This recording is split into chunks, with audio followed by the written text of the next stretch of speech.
നമസ്കാരം. ജ്യോതിഷ ശ്രീമുരുക ചാനലിലേക്ക് എല്ലാവർക്കും സ്വാഗതം. ഈ ചാനൽ ഇഷ്ടപ്പെടുകയാണെങ്കിൽ ലൈക്കും സബ്സ്ക്രൈബും ചെയ്യുമെന്ന് പ്രതീക്ഷിക്കുന്നു.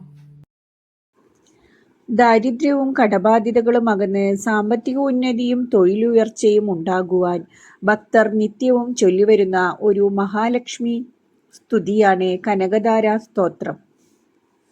കനകധാരാ സ്തോത്ര രചനയ്ക്കു പിന്നിലെ കഥ.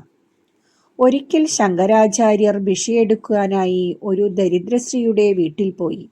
ആ പാവപ്പെട്ട സ്ത്രീയുടെ കയ്യിൽ വിശപ്പടക്കാനുള്ള ഒരു ഉണക്കനെല്ലിക്ക അല്ലാതെ മറ്റൊന്നും ഉണ്ടായിരുന്നില്ല. എന്നാലും അവർ അത് സന്തോഷപൂർവ്വം ശങ്കരനെ ദാനം ചെയ്യുകയാണ് ഉണ്ടായത്.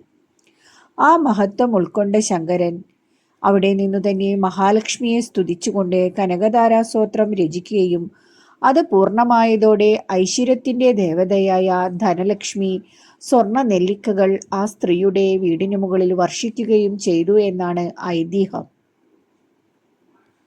ദാരിദ്ര്യവും കടവും അകന്ന് ധനധാന്യ സമ്പദ് സമൃദ്ധി ഉണ്ടാകുവാനും തൊഴിൽ മേഖലയിൽ ഉയർച്ച ഉണ്ടാകുവാനും സർവ ഐശ്വര്യങ്ങൾ ഉണ്ടാകുവാനുമായി നിത്യവും കനകധാരാ സ്തോത്രം ജപിക്കുകയോ കേൾക്കുകയോ ചെയ്യുക. ഫലം ഉറപ്പാണ്. ഈ ചാനൽ നിങ്ങൾക്ക് ഉപകാരപ്പെട്ടു എന്ന് തോന്നുകയാണെങ്കിൽ ലൈക്കും സബ്സ്ക്രൈബും ചെയ്യുമെന്ന് പ്രതീക്ഷിക്കുന്നു. നന്ദി.